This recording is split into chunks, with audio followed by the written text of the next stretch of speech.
Assalamualaikum, nama saya Unda Saputri. Hari ini saya akan mereview tentang training dasar Bimba tanggal 17 Februari 2021 tentang hal apa saja yang harus motivator pahami dan pelajari sebelum memberikan materi kepada anak dengan baik.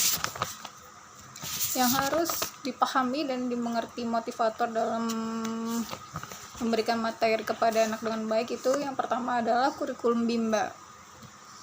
Kurikulum Bimba itu ada 3, ada kurikulum baca, kurikulum tulis, dan kurikulum matematika. Yang akan saya bahas pertama yaitu adalah kurikulum baca.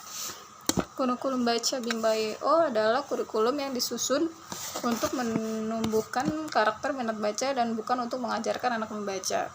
Tujuan kurikulum baca Bimba adalah agar motivator dapat mengetahui, memahami, dan menerapkan mengenai materi dalam kurikulum baca Bimba dan dapat membaca bagian kurikulum Bimba. Tahapan dalam kurikulum baca yaitu ada 2, tahap persiapan atau tahap verbal dan tahap awal atau tahap simbol. Tahap persiapan atau tahap verbal adalah tahap di mana motivator hanya memperdengarkan bunyi huruf, kata, dan kalimat secara lisan tanpa memperlihatkan bentuk atau simbol hurufnya.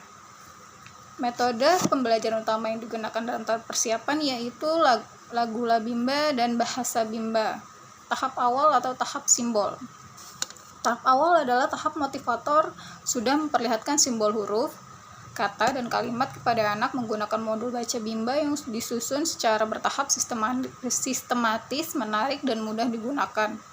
5 poin penting harus dipelajari sebelum memberikan materi kepada anak, yaitu yang pertama syarat, yang kedua tujuan, yang ketiga cara, yang keempat evaluasi, dan yang kelima selanjutnya. Syarat adalah syarat sebelum memberikan materi kepada anak, motivator harus mengetahui apa syarat yang harus dipenuhi untuk bisa memberikan materi kepada anak. Semua syarat harus terpenuhi agar prosesnya bisa small step system atau bertahap. Yang kedua adalah tujuan. Kurikulum Bimba ada 2, yaitu tujuan umum dan tujuan khusus yang harus motivator pahami agar nantinya motivator tidak salah dalam membimbing anak. Yang ketiga adalah cara. Cara memberikan materi kepada anak harus dipelajari agar anak bisa menikmati proses bermain sambil belajar bersama motivator. Yang keempat adalah evaluasi.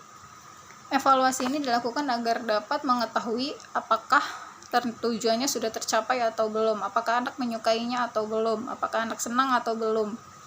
Yang kelima adalah selanjutnya. Tahap selanjutnya bertujuan untuk mengetahui tahapan untuk materi apa yang sesuai dengan kemampuan anak masing-masing dan kemauan anak.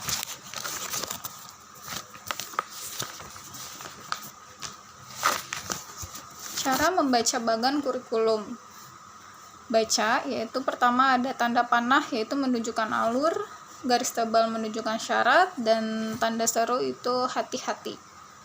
Demikian review dari saya tentang hal apa saja yang harus motivator pahami dan pelajari sebelum memberikan materi kepada anak dengan baik. Assalamualaikum warahmatullahi wabarakatuh.